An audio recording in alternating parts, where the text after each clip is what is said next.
آج سے ہزاروں سال قبل کی بات ہے کہ ملک بابل میں ایک بادشاہ کی حکومت تھی جس کا نام نمرود تھا۔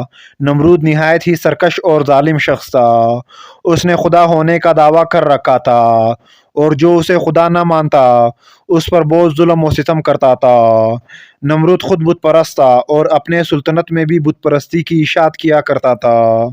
نمرود کی محل مختلف قیمتی پتھروں کے بنائے ہوئے بتوں سے بھری ہوئی تھی۔ اللہ نے نمرود اور بابل کے لوگوں کی طرف حضرت ابراہیم علیہ السلام کو مبعوث فرمایا۔ آپ نے نمرود کو اللہ کی عبادت کی طرف بلایا، مگر نمرود کی جہالت، گمراہی اور بادشاہت کے غرور نے اسے اللہ کے انکار پر کھڑا کر دیا۔ جب حضرت ابراہیم علیہ السلام نے کہا میرا اللہ تو وہ ہے جو زندہ کرتا ہے اور مارتا ہے، تو نمرود نے جواب دیا کہ میں بھی زندہ کرتا ہوں اور مارتا ہوں۔ حضرت ابراہیم علیہ السلام نے کہا میرا رب مشرق سے سورج کو نکالتا ہے، اگر تو خدا ہے تو مغرب سے سورج کو نکال کر دکھا۔ یہ سن کر نمرود لاجواب ہو گیا۔ نمرود نے غصے میں یہ حکم دیا کہ حضرت ابراہیم علیہ السلام کو بطور سزا آگ میں ڈال دیا جائے۔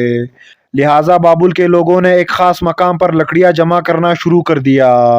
جب لکڑیاں جمع ہو گئی تو نمرود کے حکم سے اس کے کارکنوں نے ان لکڑیوں میں آگ لگا دی، جس کی حرارت اتنی زیادہ تھی کہ کوئی اس کے قریب بھی نہ جا پاتا تھا۔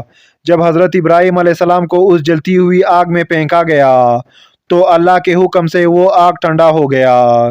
جب نمرود کو یقین ہوا کہ آگ ابراہیم علیہ السلام کا کچھ بھی نہیں بگاڑ سکتی تو اس نے آپ کو آزاد کر دیا، مگر نمرود اور اہل بابل نے اس معجزے کے بعد بھی اللہ اور اس کے سچے پیغمبر پر ایمان نہ لایا۔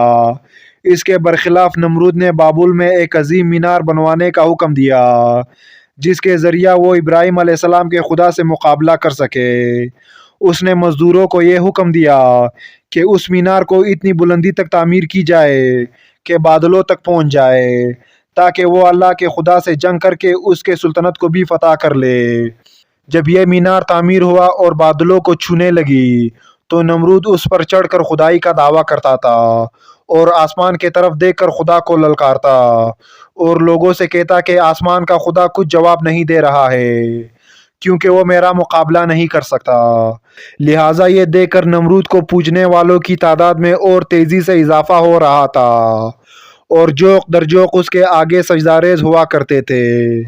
لیکن نمرود اس بات سے بے خبر تھا کہ بہت جلد وہ اللہ کے غضب کا شکار ہونے والا ہے اور ایک سخت عذاب اس پر جلد مسلط ہونے والا ہے۔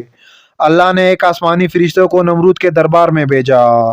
اس نے نمرود کو ایمان قبول کرنے اور لا شریک معبود پر ایمان لانے کی دعوت دی، مگر غرور و تکبر سے چور نمرود نے انکار کر دیا۔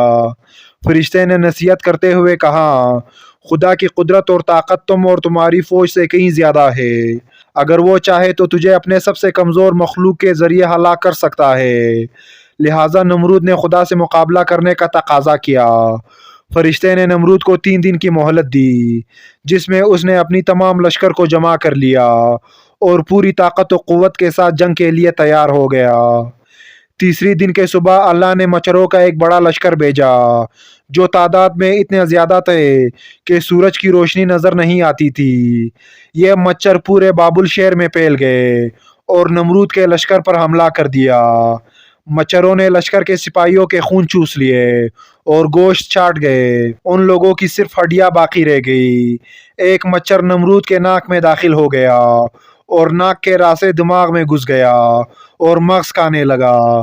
درد کی شدت سے نمرود پاگل ہونے لگا۔ اس نے اپنی تکلیف ختم کرنے کے لیے سپاہیوں کو سر پر ڈنڈا اور تپڑ مارنے کو کہا۔ جب یہ لوگ نمرود کے سر پر ڈنڈا مارتے تو مچھر کاٹنا چھوڑ دیتا اور جب ڈنڈا نہ پڑتا تو پھر کاٹنا شروع کر دیتا۔ حالت اتنی غیر ہو گئی کہ اب جو شخص بھی نمرود کے دربار میں آتا وہ اسے اپنے سر پر جوتے مارنے کو کہتا۔